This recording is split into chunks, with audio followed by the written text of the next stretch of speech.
எல்லார் வீட்லேயும் வந்து ஒரு சின்ன ஒரு பவுச் தொங்கும்.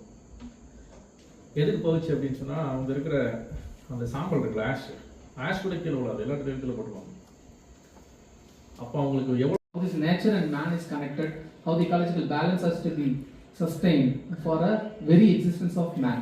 That theme was beautifully explained by sir. Ministry of Environment, Forest and Climate Change and our Directorate of Forest Education for giving us opportunity to impart this 3 days training workshop. Next, I like to thank thanks to our principal, sir, who has been our guiding force and also supporting us right from the inception till the completion of this 3 days program.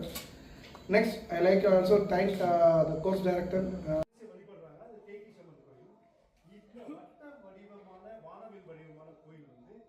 இயற்கையை ரொம்ப நேசிக்கிறதுனால வானவில் எப்படி இருக்குமோ அது போன்ற வடிவம் கொண்ட கோவில் தான் இருக்கு. இதை இவங்க அந்த புல் மேல போட்டிருக்க புல் பேரு அப்புல் என்ற ஒரு புல். அந்த புல் வகையாலுமே தரும்.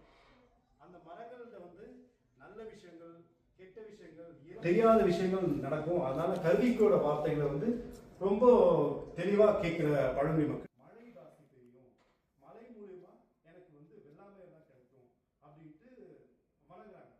இதே போன்று யானைகளையும் இவர்கள் வந்து வணங்குற வழிபாடு முறைகள் இருக்கு.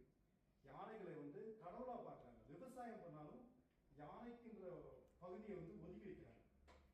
யானை அவங்க ஊருக்கு வந்துச்சுன்னா அதோட எச்சத்துல வளர விதைகளும் பழ விதைகளும் வீரி மிக்கதா இருக்கும் அப்படின்ட்டு காடுகளுக்கு யானை போச்சுனாலே அவர்கள் ஒருவேளை விவசாயம் பண்ணாக்க அந்த யானைகளுக்கான பகுதியை விட்டுறாங்க. பறவைகளுக்கும் இன்னமும் விவசாயம் பண்ற பகுதியில வந்து அறுவடை பண்ணாத கதிர்களை வந்து விடும் வழக்கம் இவர்கள்ட்ட இருக்கு. அது மட்டும் இல்லாத நம்மளோட கழுகுகளுக்கு வந்து உணவு கொடுக்குவாங்க. கழுகுகள் 2 முறை பிறக்கும்.